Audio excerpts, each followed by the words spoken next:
Yun nga palang mga ganitong solar. Ito lang yan pagbubukas sa kanya. Dito, may lock yan dito. Ito lang yan. Ano siya. So ito. So ito, ayan, kapit yan. Ito, kailangan lang siyang tanggalin. Ito, cable tie. Tapos, nakadouble adhesive yan. Kasi itong isa, nabaklas ko na ito. O, parehas lang sila niyan. Ito.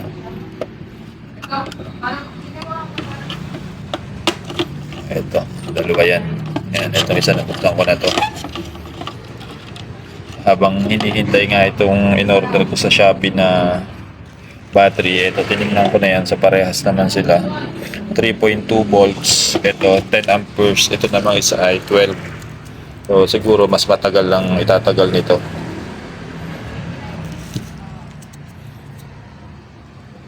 So ito pala, pagpuputol nito, hindi siya pwedeng pagsabayin ganun na. Huwag niyong puputulin na sabay. Pagputol nito, isa-isa lang. Dito at saka basta't wag lang sabay. Kasi pagka sinabay mo ng putol niya, magdidikit, may tendency pag sa short, masisira yung board. Tapos kulay-kulay lang siya. Ito, yung kulay pula sa pula at yung itim sa itim din. Ayan. So, tetestingin natin ikabit na ngayon yung dalawa. Ito na yan. Dalawang piraso yan. Ganyan. Ito siya. Dok, ano pa ba? Dok, talaga siya yung ulong? Ano? Wala dyan, isa. Wala? Wala, isang yun. Sige, pati na yun.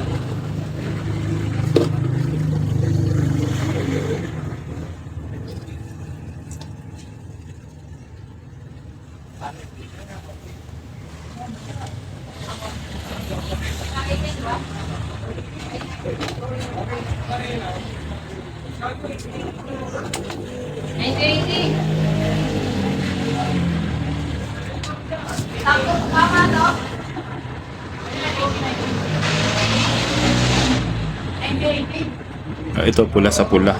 Yan lang, may guide naman siya dyan. Nagkakamali dito. Pag pula-pula rin ang pagkakapitan.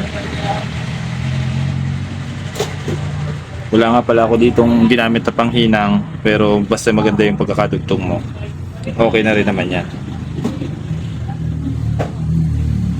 Tapos electrical tape lang. Ayan, pagka-tape nung isa, ito, iiwasan nyo lang talaga magdikit siya. Oh. Pula lang din dito yan. Pagdating dito, itim, parehas lang. Pag kukulay-kulay, o yun, okay oh. Okay na, legit. Gumagana ka agad. Ito na siya. Ayan.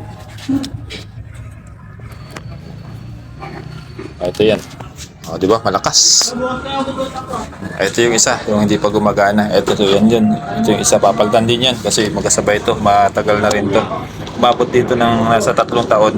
Ito rin yung papalit. Ito yung dalawang bago. Yan. Kaya kung meron kayong mga sirang ganito na akala nyo totally sira na, pwede pang maayos yan. O ito lang, bibiliin nyo lang itong battery na ganito. I-check nyo lang dito.